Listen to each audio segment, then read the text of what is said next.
Mamiko indrindra ianao itompo fa ianao no fialofako novonjenao ka afaka toko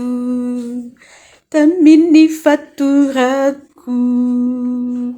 andriamanitra